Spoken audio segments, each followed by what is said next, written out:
Hello student, class 7 की lecture series में आपका स्वागत है। आज के इस वीडियो में हम प्रश्नावली 6.1 स्टार्ट करेंगे। तो देखो आज का पहला क्वेश्चन क्या दिया है। देखो इसमें दिया है त्रिभुज पी क्यू आर में।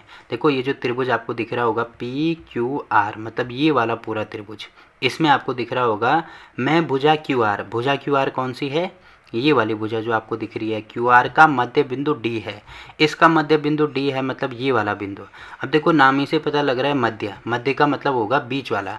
मतलब ये जो बिंदु आपको दिख रहा है ये इस भुजा क्यू आर भुजा का मध्य बिंदु है। कहने का मतलब ये है कि अगर यहाँ से लेकर यहाँ तक मान लीजिए 4 सेंटीमीटर है, तो यहाँ से भी लेकर यहाँ तक कितना हो जाएगा, 4 सेंटीमीटर हो जाएगा। मतलब यहाँ से लेकर यहाँ तक उतना ही होगा जितना यहाँ से लेकर यहाँ तक, क्योंकि क्वेश्चन में हमें दिया है ये इसका मध्य बिंदु है। मध्य का मतलब होगा बीच वाला बिंदु। ये चीज़ आपको पता होनी चाहिए, पहली चीज़ तो इसमें ये दी है। अब आगे हमें दिया है कि पी एम। देखो भुजा पी एम कौन सी है, पी और एम, ये वाली भुजा हमें निकालनी है कि ये भुजा क्या होगी। अब देखो किसी भी त्रिभुज में एक चीज़ आपको पता होनी चाहिए कि सबसे पहले कोई त्रिभुज मैं यहाँ पे बना देता हूँ, ठीक है। इससे मैं आपको समझाता हूँ। कोई भी त्रिभुज मैंने बना दिया, मान लीजिए ये है ए, ये है बी और ये है सी। अब देखो अगर मैं इस त्रिभुज से एक किसी भी एक शीर्ष से, देखो शीर्ष क्या होता है, जहाँ पे दो रेखाएं इस प्रकार से आपस में मिलती हैं, तो जहाँ पे वो मिल रही हैं उसको बोलते हैं शीर्ष। अगर मैं इस शीर्ष से, जैसे ये वाला शीर्ष मैंने ले लिया क्योंकि दो रेखाएं मिल रही हैं, इस शीर्ष से मैंने एक रेखा डाल दी इस प्रकार से। अब ये रेखा इस प्रकार से हमने डाली कि यहाँ पे जिस भी भुजा पे ये रेखा डाली जा रही है, तो यहाँ पे अगर 90 का कोण बनता है, ये जो कोण है ये अगर 90 के बराबर है, तो यहाँ पे भी 90 के बराबर होगा। तो इस वाली भुजा को, ये जो भुजा अगर मैं इसको ओ नाम दे दूँ, तो जो ए ओ भुजा होगी उसको हम कहते हैं शीर्ष लंब, ठीक है। अब शीर्ष लंब क्यों कहते हैं, क्योंकि इसको हम शीर्ष से डाल रहे हैं। और लंब क्यों कहते हैं, क्योंकि 90 का कोण। अब देखो आपको हमेशा ही, केवल यहीं पे बात नहीं कर रहा हूँ मैं, ज़िंदगी में कभी भी अगर लंब की बात की जाएगी ना, तो इसका मतलब हमेशा ही उसमें 90 का कोण बनेगा। ये आपको हमेशा ही ध्यान रखना है। अब देखो ये जो भुजा है इसको शीर्ष लंब क्यों कहते हैं, क्योंकि शीर्ष से डाली जा रही है और इस भुजा पे डाली जा रही है जहाँ पे 90 का कोण बन रहा है। तो ये जो भुजा है इसको हम शीर्ष लंब कहेंगे। तो याद रखने का तरीका भी मैंने बता दिया शीर्ष लंबों का। पहली चीज़ तो आपको ये ध्यान रखनी है, ठीक है। दूसरी चीज़ आपको ये ध्यान रखनी है, यहाँ पे मैं एक दूसरा त्रिभुज बना देता हूँ। मान लीजिए ये वाला कोई दूसरा त्रिभुज है। अब इसका भी नाम दे दो, मान लीजिए ये है ए, ये है बी और ये है सी, ठीक है। अब देखो यहाँ पे यहीं से अगर मैं एक ऐसी रेखा डाल दूँ यहाँ से, देखो इसको तो हम शीर्ष लंब बोलेंगे, बट यहाँ से मैं ऐसी रेखा डाल दूँ यहाँ पे कि ये जो रेखा है ये वाली भुजा को, ये जो बीसी भुजा आपको दिख रही है, इसको दो बराबर भागों में बांटे। दो बराबर भागों का में बांटने का मतलब क्या है, जितना यहाँ से लेकर यहाँ तक, जितना यहाँ से लेकर यहाँ तक होगा उतना ही यहाँ से लेकर यहाँ तक। अगर ये दो बराबर भागों में बांटती, जैसे ये मान लीजिए यहाँ से लेकर यहाँ तक 4 सेंटीमीटर है, तो अगर यहाँ से लेकर यहाँ तक भी 4 सेंटीमीटर आता है, तो तब हम कहेंगे कि ये जो रेखा हमने डाली इसको हम क्या कहेंगे, माध्यिका कहेंगे तब, ठीक है। हम माध्यिका याद कैसे रखेंगे, माध्यिका मतलब मध्य, ठीक है। मध्य जैसे आपने चैप्टर 3 में माध्यांक पढ़ा होगा ना, माध्यांक का मतलब होता है बीच वाला अंक। वैसे ही माध्यिका का मतलब होगा कि ऐसी भुजा जो जिस भुजा पे प्रतिच्छेदित करती है। देखो यहाँ पे ये एक दूसरे को प्रतिच्छेदित कर रहे हैं, तो जिस भुजा पे पड़ती है उस भुजा को अगर दो बराबर भागों में बांटती है, दो बराबर भागों का मतलब ये वाला जो बिंदु है ये इसका मध्य बिंदु हो जाएगा, ठीक है। तो दो बराबर भागों में बांटती है, तो वो जो रेखा है शीर्ष से डाली गई जो रेखा है उसको हम क्या कहेंगे, माध्यिका कहेंगे। ये दोनों चीज़ें आपको ध्यान रखनी है। अब देखो इसमें अलग अलग क्या है, देखो ये भी शीर्ष से डाली जा रही है, ये भी शीर्ष से डाली जा रही है, ये भी इस भुजा पे डाली जा रही है, ये भी इस भुजा पे डाली जा रही है। तो केवल ध्यान ये रखना है कि अगर यहाँ पे 90 का कोण बने तो उसको हम शीर्ष लंब कहेंगे, और यहाँ पे ये भुजा जो है वो दो बराबर भागों में अगर बटे तो उसको हम माध्यिका कहेंगे। अब जरूरी नहीं है कि ये दोनों एक ही हों, मतलब कभी कभी किसी त्रिभुज में ऐसे हो सकता है कि शीर्ष लंब और जो माध्यिका है वो दोनों एक ही हों, मतलब माध्यिका का भी काम करेगी और शीर्ष लंब का भी काम करेगी। तो उस कंडीशन में क्या हो जाएगा, ये भुजा दो बराबर भागों में भी बटेगी और यहाँ पे बीच में 90 का कोण भी बनेगा, ठीक है। तो ज़रूरी नहीं है कि हर क्वेश्चन में वो हो, कभी हो सकता है कभी नहीं हो सकता है, जैसे आपको यहाँ पे दिख रहा होगा। अब मैं ये वाला क्वेश्चन आपको बता देता हूँ। इसमें आपको पहली चीज़ ये दिख रही होगी, देखो पहले तो मुझे यहाँ पे पीएम निकालना है। तो देखो पीएम कौन सा है, पीएम ये वाला है, और ये जो साइन होता है ये होता है समकोण का, ठीक है, समकोण का साइन होता है जिसको हम कहते हैं 90 डिग्री। जब भी इस प्रकार का साइन आप देखोगे कभी भी तो उसको 90 डिग्री, जैसे कोण है तो कोण को केवल ऐसे ऐसे गोल करके दिखाया जाता है, बट अगर समकोण होगा 90 डिग्री का कोण बनेगा तो उसको इस प्रकार से, जैसे स्क्वायर आपको देखा होगा ना, मतलब जैसे वर्ग देखा होगा, इस प्रकार से हमें इसको शो किया जाता है। तो इसका मतलब यहाँ पे 90 का कोण बन रहा है। तो मैंने क्या बोला था, जहाँ पे 90 का कोण बने उसको क्या कहते हैं, शीर्ष लंब कहते हैं, और आपको दिख रहा होगा वो यहाँ से डाली जा रही है। तो पी एम जो हो जाएगी वो हमारी हो जाएगी शीर्ष लंब। ठीक है, तो यहाँ पे लिख देना शीर्ष लंब। इसको शीर्ष लंब भी कहते हैं और अभिलंब भी कहते हैं, दोनों एक ही चीज़ है। तो आपको ये दोनों चीज़ें याद रखनी है, या इसको ज़्यादातर शीर्ष लंब ही बोला जाता है। तो पहली चीज़ तो ये हो गई।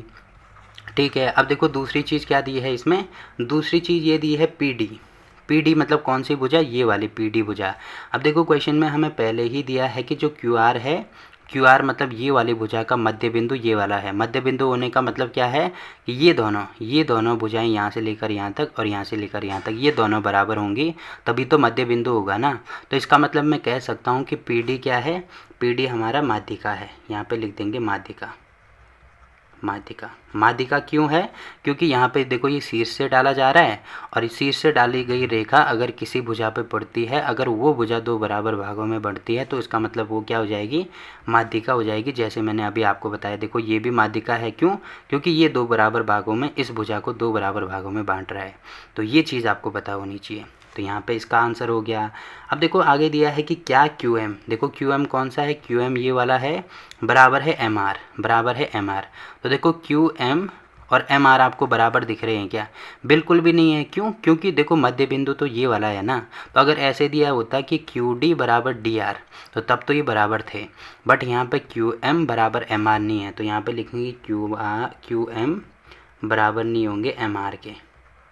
ठीक है, क्योंकि ये जो रेखा आपको दिख रही है ये क्या है, लंब है, शीर्ष लंब है। तो शीर्ष लंब कभी भी किसी भुजा को दो बराबर भागों में नहीं बांटती है, ये आपको ध्यान रखना है। ठीक, तो ये हो जाएगा, तो यहाँ पे लिखेंगे नहीं। तो बस देखो पहले क्वेश्चन का आंसर निकल गया है। इसमें केवल मतलब क्वेश्चन में ये बताने की कोशिश की जा रही है कि आपको शीर्ष लंब और माध्यिका के बारे में पता होना चाहिए। ठीक है, तो इनके बारे में हमें पता चल गया। देखो पहला क्वेश्चन हो गया। अब देखो अगला क्वेश्चन क्या दिया है इसमें, देखो इसमें दिया है निम्न के लिए अनुमान से आकृति खींचिए। मतलब अनुमान लगा के हमें आकृति खींचनी है। जैसे पहला पार्ट हमें दिया है त्रिभुज ए बी सी में बी ई एक माध्यिका है। माध्यिका का मतलब क्या है कि जिस भुजा पे वो पड़ेगी वो दो बराबर भागों में बढ़ जाएगी। जैसे सबसे पहले अगर मैं कोई त्रिभुज बनाता हूँ, यहाँ पे मान लीजिए ये वाला त्रिभुज है, ये वाला त्रिभुज मैंने कोई बना दिया। ठीक है, अब इसको कोई सा भी नाम दे सकते हैं। मान लीजिए त्रिभुज है, देखो इसमें दिया है त्रिभुज ए बी सी होना चाहिए, तो यहाँ पे ए ले लो, यहाँ पे बी ले लो, यहाँ पे सी ले लो। तो आप कहीं पे भी ए बी सी ले सकते हैं, उससे कोई फ़र्क नहीं पड़ेगा। अब इसमें हमें दिया है कि बी ई के मतलब देखो बी हमें यहाँ पे दिख रहा है, तो हमें एक ऐसा यहाँ पे एक ऐसी रेखा डालनी है दूसरी जो कि इस पे क्या हो, माध्यिका हो। तो यहाँ पे मैंने डाल दिया बी ई। माध्यिका होने का मतलब क्या है कि ये दो बराबर भागों में बटेगी। यहाँ से लेकर यहाँ तक उतना ही होगा जितना यहाँ से लेकर यहाँ तक। ठीक है, तो ये वाला क्या है, इसमें हमने आकृति यहाँ पे बना दी। अब देखो इसमें ये चीज़ हमें लिखनी भी होगी। सबसे पहले लिखेंगे त्रिभुज ए बी सी में, मतलब ये जो त्रिभुज ए बी सी हमने यहाँ पे बनाया है इसमें। अब देखो इसमें सबसे पहले तो आपको दिख रहा होगा ये जो बिंदु ई है ये इस भुजा का मध्य बिंदु है। यहाँ पे लिखेंगे, तो यहाँ पे लिखेंगे बिंदु ई भुजा ए सी का मध्य बिंदु है। इसीलिए अब क्योंकि ये मध्य बिंदु हो गया, इसीलिए जो ए ई होगा वो बराबर होगा ए सी। ठीक है, ये चीज़ होगी। अब उसके बाद लिखेंगे यहाँ पे शीर्ष बी। देखो शीर्ष बी आपको यहाँ पे दिख रहा होगा, शीर्ष बी तथा ई इन दोनों को मिलाएंगे। तो शीर्ष बी तथा ई को मिलाने पर हमें क्या प्राप्त होता है, हमें कौन सी भुजा मिलती है, देखो यहाँ पे दिख रहा होगा बी ई मिलता है हमें, बी ई यहाँ पे लिखेंगे बी ई माध्यिका मिलती है। तो बस क्योंकि माध्यिका ही हमें निकालनी थी तो ये हमने निकाल दिया। ठीक, तो ये वाला क्वेश्चन भी यहाँ पे देखो कंप्लीट हो गया। तो देखो इसका पहला पार्ट हो गया। वैसे ही दूसरा पार्ट भी आप यहाँ पे कर सकते हैं। देखो दूसरे पार्ट में हमें दिया है त्रिभुज पी क्यू आर में पी क्यू तथा पी आर त्रिभुज के शीर्ष लंब हैं। शीर्ष लंब का मतलब जहाँ पे 90 का कोण बने। अब देखो दो इसमें शीर्ष लंब हैं, एक तो पी क्यू और एक पी आर, दो शीर्ष लंब होने चाहिए। तो आपको हमेशा ही ये ध्यान रखना है कि जो समकोण त्रिभुज होता है, समकोण त्रिभुज, उसी में 2 शीर्ष लंब बन सकते हैं, बाकी इसके अलावा कोई भी ऐसा त्रिभुज नहीं है जिसमें 2 शीर्ष लंब बने। तो यहाँ पे मुझे एक समकोण त्रिभुज ड्रॉ करना होगा। जैसे समकोण त्रिभुज क्या होता है, इस प्रकार से बनाते हैं ना, जो कि आपने छोटी कक्षाओं में पढ़ा होगा। तो ये बनता है समकोण त्रिभुज। समकोण त्रिभुज का मतलब होता है जिसमें मतलब ऐसा त्रिभुज जिसका एक कोण 90 डिग्री के बराबर होता है, उसको कहते हैं समकोण त्रिभुज। अब इसका नाम दिया है इसमें पी क्यू आर। तो मान लीजिए ये वाला पी है, ये वाला क्यू है, ये वाला आर है। तो ये त्रिभुज पी क्यू आर हो गया, जो कि समकोण त्रिभुज है। अब क्योंकि इसमें दिया है एक तो पी क्यू, जो कि आपको दिख रहा होगा पी क्यू, तो देखो पी क्यू इस भुजा पे पड़ रही है, ये वाली भुजा पे, जो कि यहाँ पे क्या है 90 का कोण बना रही है। और दूसरा पी आर जो कि आपको दिख रहा होगा कि इस वाली भुजा पे पड़ रही है। यहाँ से अगर मैं इसको ऐसे डालूँ तो यहाँ पे भी देखो 90 का कोण बन रहा है। तो ऊपर से भी 90 का कोण बन रहा है और यहाँ साइड से भी 90 का कोण बन रहा है। तो इसीलिए हम कह सकते हैं, मैंने एक चीज़ बोली ना कि जहाँ पे लंब होगा उसका मतलब 90 का कोण बनेगा ये। अब शीर्ष से डाले जा रहे हैं, तो शीर्ष का मतलब क्या होता है, जहाँ पे 2 रेखाएँ आपस में मिलती हैं। तो यहाँ पर भी 2 रेखाएँ आपस में मिल रही हैं, यहाँ पे भी 2 रेखाएं आपस में मिल रही हैं। तो इसका मतलब ये क्या हो जाएगा, इसका शीर्ष लंब हो जाएगा और ये इसका शीर्ष लंब हो जाएगा। तो यहाँ पे हम लिखेंगे त्रिभुज क्यू पी आर में क्या हो रहा है, हमारे पास कोण पी जो है ये 90 डिग्री के बराबर है। तो यहाँ पे 90 लिख देंगे, ठीक है। यहाँ पे लिखेंगे इसीलिए क्यू तथा पी को मिलाने पर, देखो क्यू और पी को मिलाया, ठीक है। क्यू तथा पी को मिलाने पर हमें क्या प्राप्त होता है, पी क्यू तथा आर तथा पी को मिलाने पर, जो आर और पी मिलाने पर पी आर शीर्ष लंब प्राप्त होता है, ठीक है। तो ये देखो पी क्यू और पी आर हमारे पास 2 शीर्ष लंब हो गए। तो यही हमने यहाँ पे फिगर बना दिया। तो देखो दूसरा पार्ट भी हो गया। वैसे ही तीसरे पार्ट के लिए मैं यहाँ पे इस क्वेश्चन को कॉपी कर देता हूँ। देखो तीसरा पार्ट हमें दिया है त्रिभुज एक्स वाई जेड में जो वाई एल है वो एक शीर्ष लंब होना चाहिए और उसके बहिर्भाग में होना चाहिए। देखो शीर्ष लंब का मतलब जहाँ पे 90 का कोण बने, तो 90 का कोण बाहर बनना चाहिए। अब देखो 90 का कोण बाहर केवल एक ही त्रिभुज में बन सकता है यदि त्रिभुज अधिक कोण त्रिभुज हो। मतलब इस प्रकार से अगर हम कोई त्रिभुज बनाएं, तो अगर यहाँ पे आपको दिख रहा होगा शीर्ष ये वाला है ना, देखो शीर्ष यहाँ पे त्रिभुज के 3 शीर्ष होते हैं, जैसे ये वाला भी शीर्ष है, ये वाला भी शीर्ष है। तो मेनली हम ज़्यादातर यहाँ पे ऊपर एक ही शीर्ष को लेते हैं, जो कि ऊपर वाला लेते हैं।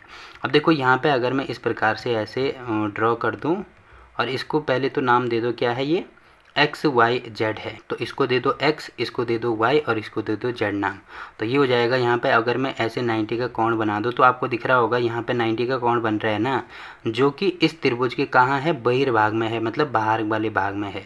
तो अगर मैं ऐसा त्रिभुज बनाता हूँ तो ये तो यहाँ पे 90 का कोण ठीक ऐसे बनेगा, यहाँ पे 90 का कोण बनेगा।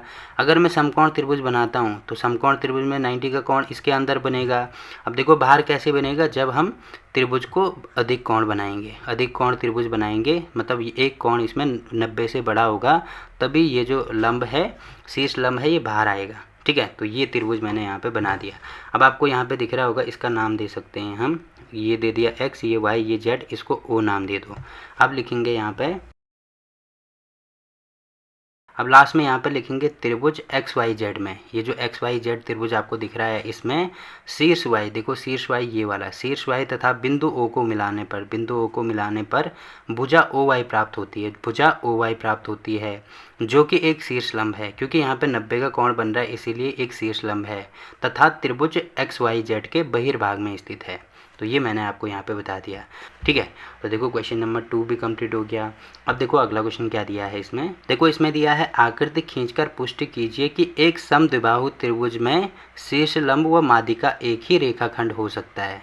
देखो इसमें दिया है समद्विबाहु त्रिभुज, तो सबसे पहले तो आपको पता होना चाहिए ना समद्विबाहु त्रिभुज क्या होता है। देखो सम का मतलब होता है समान, द्वि का मतलब होता है 2, बाहु मतलब होता है भुजा, मतलब ऐसा त्रिभुज जिसकी 2 भुजाएं समान होती हैं उसको समद्विबाहु त्रिभुज कहते हैं, ठीक है। अब इसमें इस समद्विबाहु त्रिभुज में हमें ये बताना है कि इसका शीर्ष लंब और माध्यिका दोनों एक ही होते हैं। तो इसके लिए मैं आपको जियोजेब्रा में कुछ चीज़ें बताना चाहता हूँ। तो देखो आपको करना क्या है, सबसे पहले मैं यहाँ पे दिखा देता हूँ।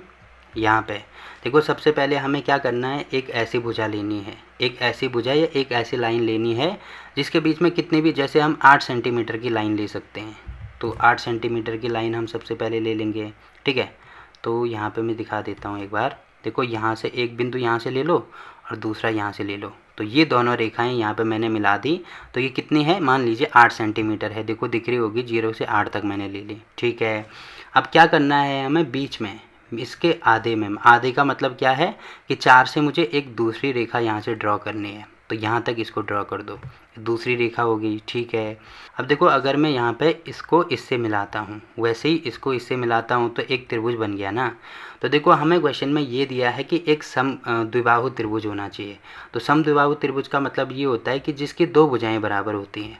अब देखो अगर मैं ये दोनों भुजाएं आपको दिखाऊँ यहाँ से लेकर यहाँ तक, तो कितना है 6.4 है, और यहाँ से लेकर यहाँ तक दिखाऊँ तो ये भी 6.4 है, मतलब इसकी दोनों भुजाएं, ये वाली भुजा और ये वाली भुजा बराबर हैं। पहली चीज़ तो आपको ये पता लगी होगी। उसके बाद देखो अब यहाँ पे ये वाला जो सी पॉइंट आपको दिख रहा होगा ना, ये इसका मध्य बिंदु होगा। क्यों होगा? अगर मैं यहाँ से लेकर यहाँ तक की डिस्टेंस दिखाऊँ तो कितनी है, 4 है। वैसे ही यहाँ से लेकर यहाँ तक की डिस्टेंस दिखाऊँ तो ये भी कितनी है, 4 है। तो इसका मतलब हम कह सकते हैं कि ये इसका मध्य बिंदु हो गया। अब देखो मध्य बिंदु हो गया, मतलब मैं कह सकता हूँ कि जो सी और डी है ये इसकी माध्यिका हो जाएगी, क्योंकि माध्यिका ही ऐसी होती है जो किसी भी भुजा को दो बराबर भागों में बांटती है। तो इसका मतलब डी सी माध्यिका हमने प्रूव कर दी, ठीक है। उसके बाद अब यहाँ पे देखो कि 90 का कोण बन रहा है कि नहीं बन रहा है। तो अगर मैं यहाँ से एंगल लेता हूँ, पहला कोण मैंने ये वाला ले लिया, ठीक है। अगर मैं ये वाला कोण लेता हूँ तो आपको दिख रहा होगा 90 के बराबर है। वैसे ही सेम टू सेम अगर मैं ये वाला कोण लेता हूँ, ये मैंने उल्टा लिख दिया यहाँ पे, एक सेकंड है। अगर मैं ये दोनों कोण लेता हूँ तो आपको दिख रहा होगा ये भी कितना है, 90 के बराबर है। तो इसका मतलब यहाँ पे देखो ये भी 90 है, ये भी 90 है, दोनों कोण 90-90 के बराबर है ना। तो इसी को मैं कॉपी करके यहाँ पे दिखा देता हूँ आपको। तो देखो ये मैंने आपको फिगर बना के दिखाया जियोजेब्रा में। तो यहाँ पे आपको दिख रहा होगा सबसे पहले तो समद्विबाहु त्रिभुज होना चाहिए। तो समद्विबाहु त्रिभुज मतलब जिसकी दो भुजाएं बराबर हैं। तो आपको दिख रही होगी एक तो ये वाली भुजा, एक ये वाली भुजा बराबर है, ठीक है। पहली चीज़ ये हमने दिखाई है। उसके बाद त्रिभुज में क्या होना चाहिए, शीर्ष लंब होना चाहिए। शीर्ष लंब का मतलब यहाँ से, अब देखो शीर्ष ये ऊपर यहाँ पे है जहाँ पे दो रेखाएं मिलती हैं। तो यहाँ से मैंने एक ठीक मध्य बिंदु पे नहीं, यहाँ पे ठीक एक ऐसी रेखा डाली जो एक इसको 90-90 कोण में डिवाइड कर रही है। तो आपको दिख रहा होगा ये वाला कोण भी 90 आ रहा था, ये वाला भी 90 आ रहा था। तो इसका मतलब हम कह सकते हैं कि ये वाली जो डीसी भुजा है ये क्या है, शीर्ष लंब है। वैसे ही माध्यिका डालनी है, यहाँ से यहाँ तक मैंने ऐसी माध्यिका डाली जो इसको दो बराबर भागों में बांटेगी। अब देखो ये बिंदु सी पर मिल रही है। बिंदु सी ऐसा बिंदु है जो ए और बी का मध्य बिंदु है। मतलब यहाँ से लेकर यहाँ तक आपको दिख रहा होगा कितना है, 4 है। वैसे ही यहाँ तक लेकर यहाँ तक भी 4 है। तो ये मैंने आपको शो करके दिखा दिया ना कि समद्विबाहु त्रिभुज है। साथ में यही जो रेखा आपको दिख रही है ये इसकी शीर्ष लंब भी है, माध्यिका भी है। बनाना कैसे है, बनाने का तरीका भी मैंने आपको बता दिया कि सबसे पहले एक नीचे वाली रेखा लेनी है। अब इसको आप कितने भी सेंटीमीटर ले सकते हैं। मान लीजिए यहाँ पे मैंने 8 सेंटीमीटर ली, तो आप चाहें तो 8 सेंटीमीटर ले सकते हैं, ठीक है। 8 सेंटीमीटर लेने के बाद उसका आधा कर दो, तो आधा मतलब 4 सेंटीमीटर। अब 4 सेंटीमीटर से हमें एक लाइन डालनी है, बिल्कुल 90 डिग्री में एक लाइन डालनी है। वो कितनी भी हो सकती है, आप 4 सेंटीमीटर ले सकते हैं, 5 सेंटीमीटर ले सकते हैं। तो ये लाइन डाल दी। उसके बाद क्या करना है कि यहाँ पे जहाँ तक वो लाइन जाएगी उसके बाद इन दोनों को ए और डी इसको मिलाना है, फिर इसको मिलाना है। तो आप चेक करके देखेंगे कि ये और ये समान आएंगे। उसके बाद ये और ये 4-4 तो थे ही, और बाकी आप देखेंगे यहाँ पे 90 का कोण बनेगा, ठीक है। तो यहाँ पे ये चीज़ लिखनी भी होगी, देखो लिखेंगे क्या, सबसे पहले तो लिखेंगे त्रिभुज ए बी डी में, जो कि ए बी डी आपको दिख रहा होगा, ए बी डी ये वाला त्रिभुज में। देखो सबसे पहले लिखेंगे बिंदु सी ए बी का मध्य बिंदु है, क्योंकि मैंने बोला था यहाँ पे बीच वाले पॉइंट में ठीक 90 का कोण बनाते हुए एक रेखा डालेंगे। तो यहाँ पे ए सी बराबर हो जाएगा सी बी। अब क्योंकि ये मध्य बिंदु है इसीलिए यहाँ पे लिखना, इसीलिए जो डी सी है वो क्या हो जाएगी हमारी, ये हो जाएगी माध्यिका, डी सी माध्यिका हो जाएगी। पहली चीज़ तो ये होगी। उसके बाद तथा डी तथा सी को 90 डिग्री के कोण पर मिलाने पर, इसको ठीक 90 डिग्री कोण पर मिलाएंगे तो हमें शीर्ष लंब तथा माध्यिका डी सी प्राप्त होगी, जो कि एक ही है। तो आपको दिख रहा होगा ये एक ही है, ठीक है। तो ये भी हमने शो करके दिखा दिया। अब देखो इसमें कहीं पे भी अगर आपको कोई दिक्कत आती है तो आप कमेंट करके पूछ सकते हैं। तो यहाँ पे प्रश्नावली 6.1 कंप्लीट होती है, ठीक।